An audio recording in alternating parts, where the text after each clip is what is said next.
Blue Jays fans, and welcome to Sunny Side of the Dome. I'm your host, Karen Soutar, and I'm here to talk some Blue Jays baseball with you for the next half hour or so. Sunny Side of the Dome is brought to you by Jays from the Couch. We stream live Thursdays at 6 p.m., and you can find us on Jays from the Couch's Facebook page, Twitter page, YouTube channel. And if you're tuning in live and you have a question or comment, I'd love to hear them. I think it enhances the show that much more. And if you want to catch it, if you're busy while we're airing live, but you want to catch it later, that's great. When you're ready for us, we're ready for you. You can catch the archive version on Facebook, Twitter, or YouTube, or you can download and listen as a radio podcast. There's also the other shows, which hopefully you've been checking out. If not, you should really give them a try. There's Jays from the Couch's main podcast. That's Monday at 6 p.m., hosted by Jays from the Couch's founder, senior editor Shaun Doyle. And actually, he's got a treat planned for this coming Monday. Keegan Matheson, who covers the Blue Jays for Major League Baseball, is going to be on the show. So don't miss that one. You'll definitely want to hear what he has to say, his take on everything Blue Jays and all that there. And for something different, one night later, there's the On Feck Circle on Tuesdays at 6 p.m., hosted by Steve Feck, the very intelligent, experienced, unique, fun, funny, sometimes cynical. You can't run out of adjectives when you're talking about Steve. So definitely tune in, see what he has to say, and it's very worthwhile. So, hello, Blue Jays fans. Happy Thursday evening. How's everybody doing? I imagine doing pretty well, better than we were a few days ago anyway. It's much nicer to win a series 3-1 than it is to lose it 2-1. But I mean, it is a road trip, and you have to expect to lose some games on the road, unfortunately. But it's been interesting. It's kind of been a mixed bag in the early going. I haven't even done one of these shows. The last time I did one, I was finishing up my trip to Clearwater Beach, Florida. That was a fun episode, being able to do that outdoors, bring you a bit of the scenery that I was fortunate enough to see and so forth. So been watching as much as possible. Not today very much, because I do have a full-time job, which I'm very happy to have. But I was there. I work 8:30 to 4:30, so didn't see much of today's game. Was following it as much as I could. Watched it on my afternoon break, and very happy to have seen a positive outcome. Excuse me just a moment.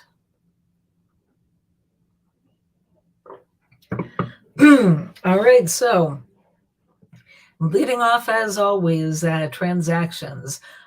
This was kind of an interesting one to sort through, looking at the past couple weeks or so.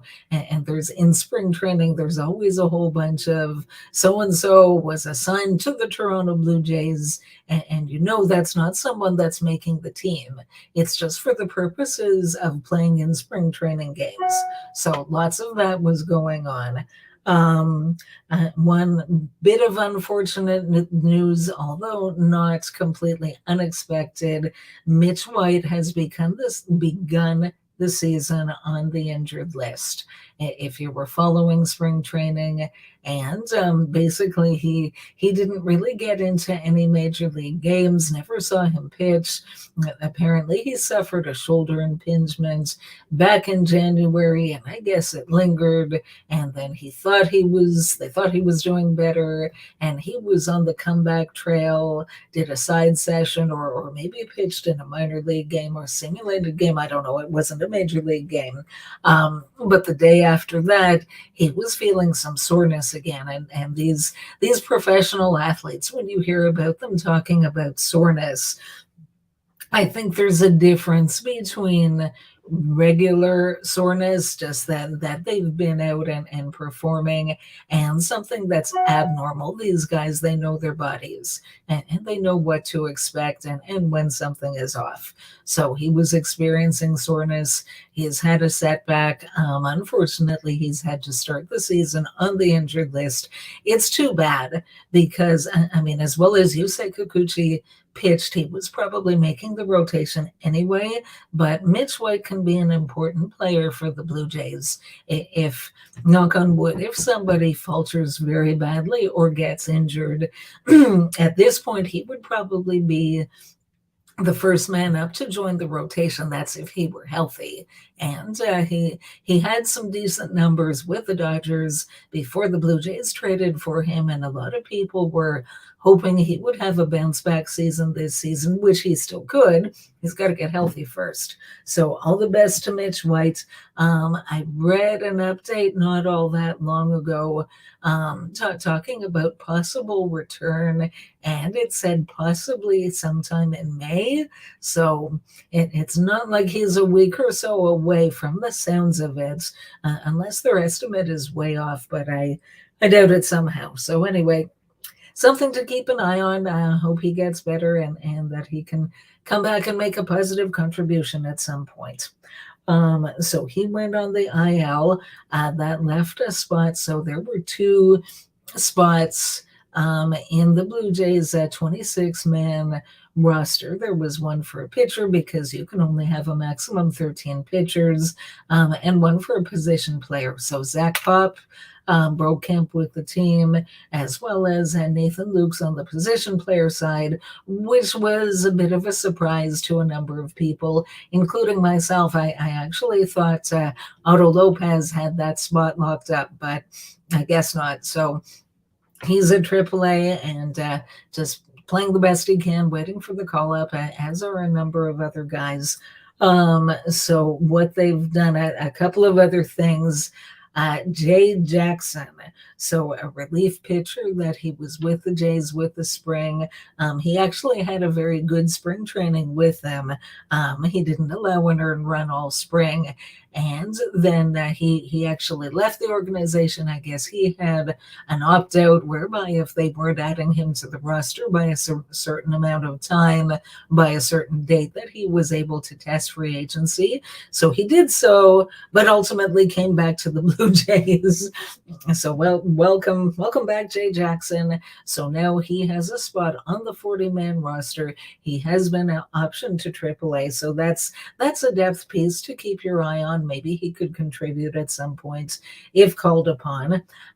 They needed a spot on the 40-man roster to do this, and to do that, they transferred Chad Green to the 60-day injured list. I mean, we knew that was a roster spot waiting to happen. They signed Chad Green knowing that he's recovering from Tommy John surgery, and best case, that they won't see him until the second half of the season anyway. So easy way to free up a spot on the 40-man. All the best to everyone. And then kind of a curious move just yesterday, I believe. So Atlanta designated for assignment outfielder Jordan Luplow, and the Blue Jays claimed him. And they claimed him, and he had options. So he's already been sent to AAA Buffalo Bisons to clear a spot on the 40-man roster. The other roster spot waiting to happen, Hyunjin Ryu.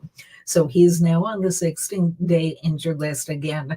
They weren't the Blue Jays. If they see him again in action for the major league team, it'll be in the second half, because Tommy John surgery you have at the middle of last year, and there's a recovery period. So yeah, Jordan Luplow, I don't know. I had a look at his stats when I saw the announcement. I'm not quite sure what the Jays are trying to do here. This could be one of those we're trying something kind of moves. Somebody who, I mean, in his career, he has an OPS plus of 101. So, excuse me, just slightly above major league average. He actually had a decent season a couple years ago in 2021, where his OPS plus was 115. Last year it dropped all the way to 79, and presumably he wasn't doing all that well, or Atlanta wouldn't have DFA'd him. So I mean, he's at AAA. I don't know if they'll bring him up at some point, if they want to just see what he has left in the tank. Excuse my voice.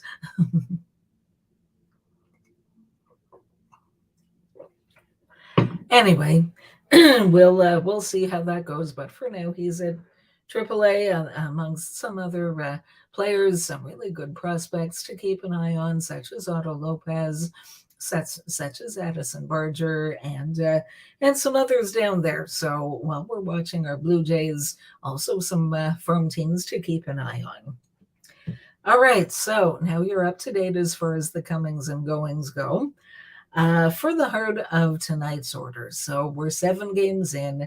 The Blue Jays have a record of 4-3, which again, for starting the season with a 10-game road trip, having a winning record isn't all that bad. I know the expectations were and are sky high for this team, so maybe some people were hoping for a little bit better. Maybe some people were hoping they might win that series in St. Louis 2-1. I certainly was, but 4-3 isn't all that bad, and I mean it's a starting place.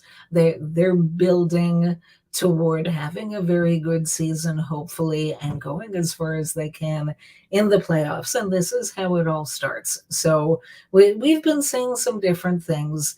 Some of it good, fortunately, some of it not so good, and some of it I just don't even know what to make of. So for the heart of tonight's order, we're talking about the good, the bad, and the ugly. So first off, the good, and I'm happy to say that there's actually a number of candidates for the good at this point, which makes me very happy to see the way that the team is playing a lot of the time. It's pretty good. So, but there's a couple that have stood out to me. So these 2 players, one of them is playing for his next contract. The other has a big contract and he's earning that money. So starting pitcher Kevin Gausman. He's in his second year with the Blue Jays on a 5-year contract, which he signed in the offseason prior to last year, right before the lockout happened, actually. And he signed for 5 years, $110 million. So lots of money to commit to one free agent starting pitcher. Granted, he was coming off a couple of really, really good seasons, and the Blue Jays obviously hoped when they signed him that he would have more of that in the tank. Well, so far so good this season. Everybody knows about last season, how he did, and even though he had a really good year, in spite of that, he was also the victim of some terribly bad luck in terms of the defense behind him, in terms of things like they were employing the shift, and then so often it seemed to backfire that a ball was hit, and if infielders had been playing the traditional straight up defense, it would have been right at an infielder, but because they were shifting, that balls just went through for hits, and there was a lot of that. I was at a couple of those games. But yes, Kevin Gausman, great start to the 2023 season, knock on wood.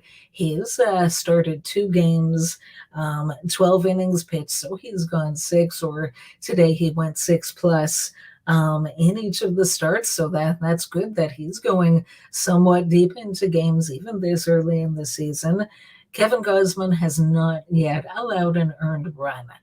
There were 3 runs given up during his first start, but those were all unearned, thanks to a very, very uncharacteristic throwing error by third baseman Matt Chapman. He doesn't do that very often. It was really unfortunate, but he's human, as we all are. But yes, Gausman, he's just been terrific. In those 12 innings pitched, he's struck out 14 batters. And today, unlike in his first start, where he was what they call a hard luck loser, he got some good run support today and managed to get the win. As hard as certain members of the Jays bullpen might have tried to give it all back to the Royals, fortunately, it didn't happen that way. So great to have Kevin Gausman as a member of this rotation. I still think of Alek Manoah as the staff ace, but really it could be either him or Gausman, and it's such a good problem to have.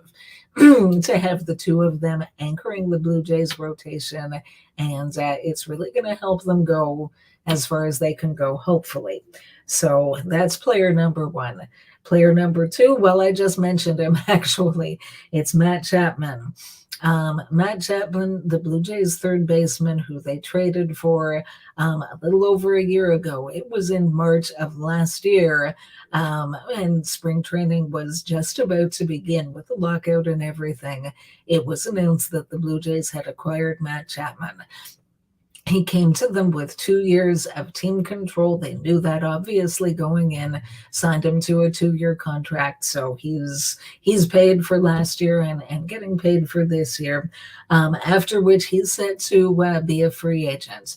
And Matt Chapman, he's been a very good player over his career to date. He has 3 Gold Gloves. At times, his batting, depending on the year, at times his hitting has been very good. In other seasons, not as good, but still good. So far, oh my goodness, he's playing like a house on fire. He has an OPS of 1.221.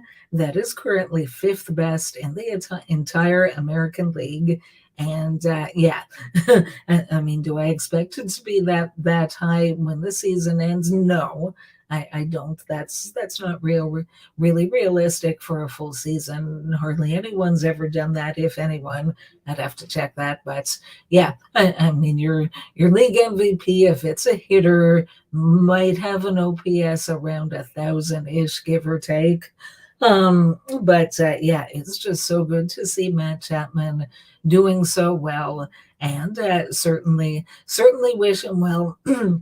I really hope that he plays his heart out all season and helps the 2023 Toronto Blue Jays win the World Series. And then if they re-sign him, extend him once he is free agent eligible, then that's wonderful.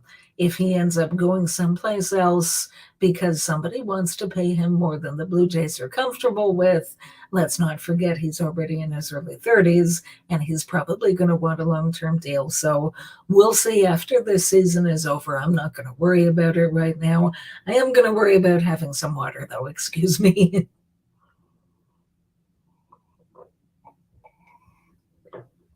All right. So that's some of the good. And I'm sure as the season goes on and we're here with you every week now, all of these shows, there'll be lots of other good to talk about. Moving on to the bad. So unfortunately, there's a few candidates to choose from. And yeah. So first off, starting pitcher Jose Barrios. So Barrios, the Blue Jays traded for him at the trade deadline back in 2021. They were trying to make a late run and go on to the playoffs. As everybody knows, they ultimately fell short by 1 game.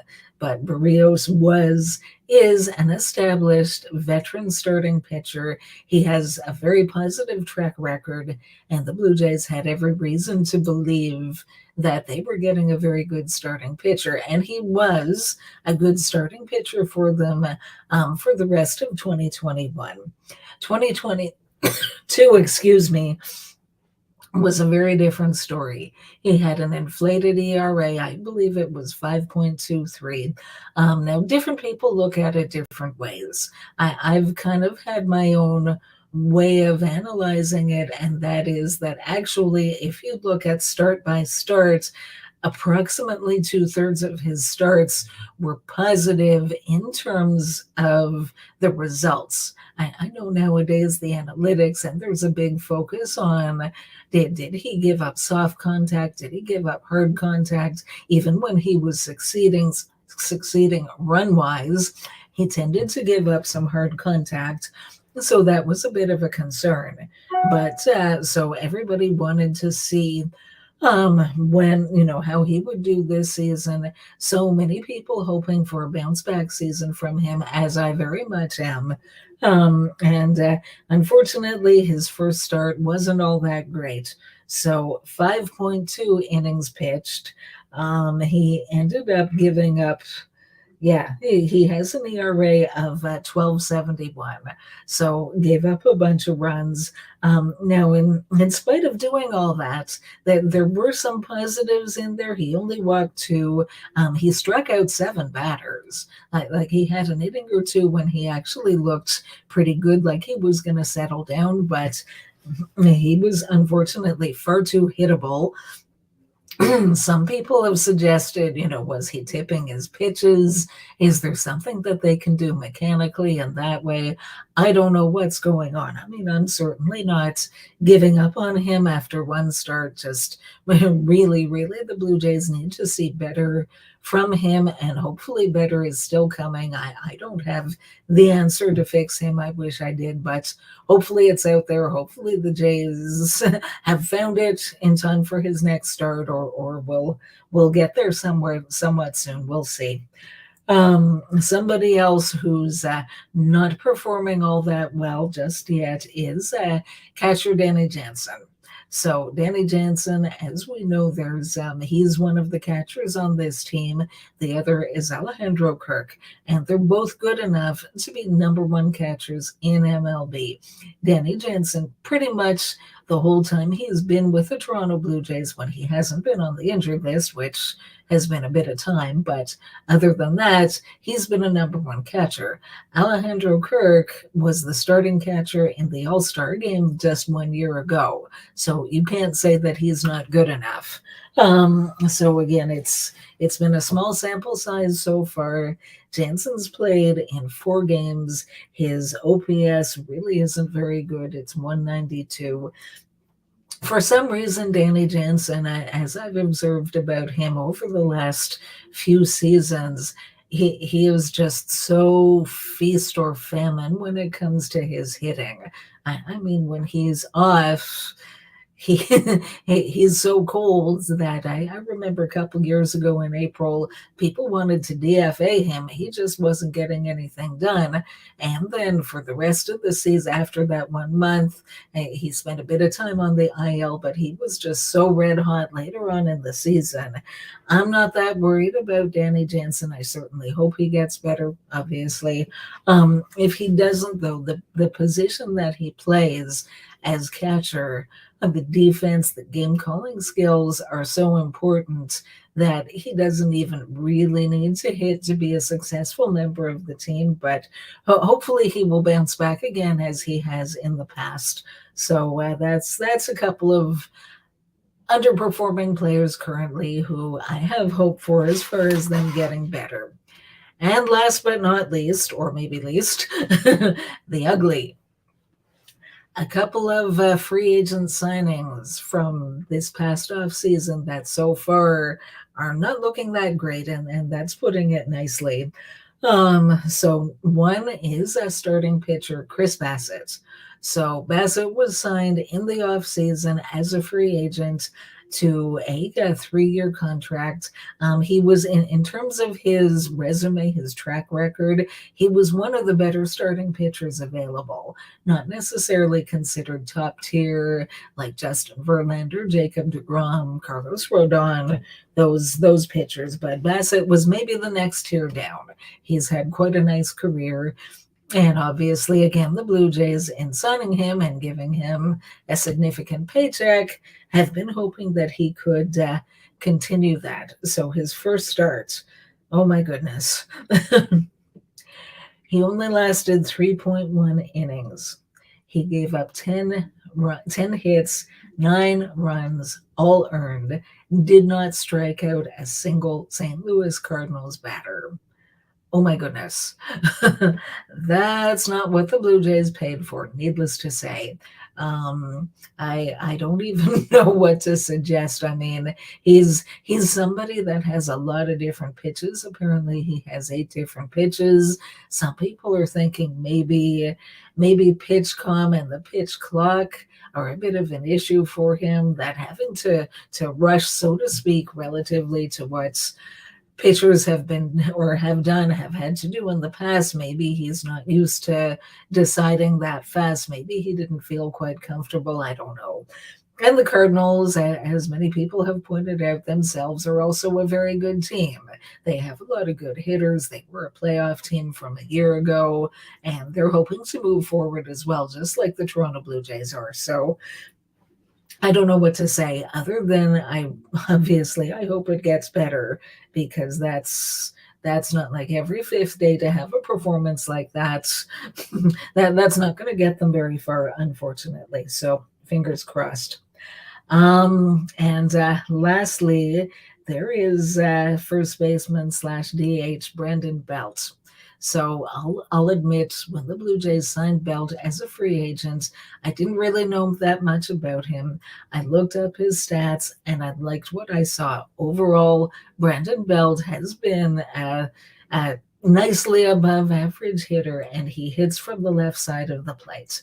And I thought, you know what, looking at his stats, even if he can hit as well as his career average, that would be a nice addition to the team.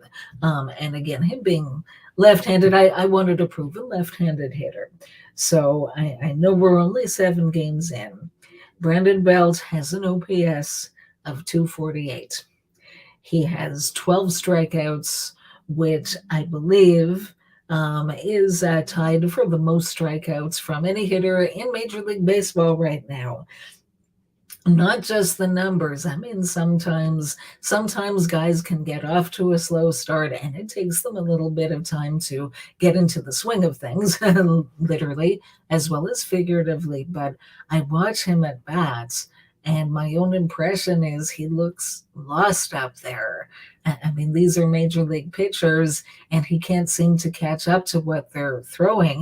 He struck out, I think, 3 more times today, and oh my goodness. I don't know what they're going to do, because they paid $9 million to get him under contract for a year. And would they turn around and DFA him in a month if he doesn't look any better? Because that's a significant chunk of money that they would have to eat if they're going to do that. But then the alternative is he's taking up a roster spot on a team that's trying to get to the playoffs and go deep in the playoffs. I just don't know what's going to happen. I'm hoping he gets better, but having seen what I've seen, I wouldn't necessarily bet a heck of a lot of money on it. So we'll see how all of that goes. Excuse me a moment. All right, so that's it for the heart of the order. And that almost brings me to the end of this show, which means it's time for 3 Blue Jay color glasses. So 7 games, some ups and downs, and lots to unpack, lots to think about. Certainly some areas for concern, but honestly, I'm pretty happy overall with the way this team is playing. I'm happy with the offense and their approach. The fact that they're willing to, they're not just trying to pull everything. They're willing to go the opposite way. I mean, they faced a pitcher, Hicks, in St. Louis, who throws as hard as 103, and they had success about him because they used the right approach. So they're doing the things that they talked about off season. The base running is better. The defense overall has been better for the most part. The defense has been good. And again, I like I just said, I like the approach. I think it's something that will give them success in the long run. One little tidbit to keep an eye on: Bo Bichette. I've got to say this. So Bo Bichette, today played his 400th Major League game. And with 2 more hits today, he has 489 hits. So he's knocking on the door of a pretty significant milestone, and that is 500 hits. The great Mike Trout, who's known as one of the best, if not the best player in Major League Baseball, got to 500 hits in 423 games. Bo Bichette has 22 games to get 11 hits, and if he does so, he will have surpassed the great Mike Trout. Bo Bichette is a special player, as is Vladimir Guerrero Jr. I am so blessed as a Blue Jay fan to be able to watch the two of them. I hope that somehow the Jays can keep them in Blue Jays uniforms for their careers. I can dream, and until we know for sure it's not going to happen, that's my hope. But we'll see. And on that note, that's all I've got for you this evening. Thanks so much for tuning in.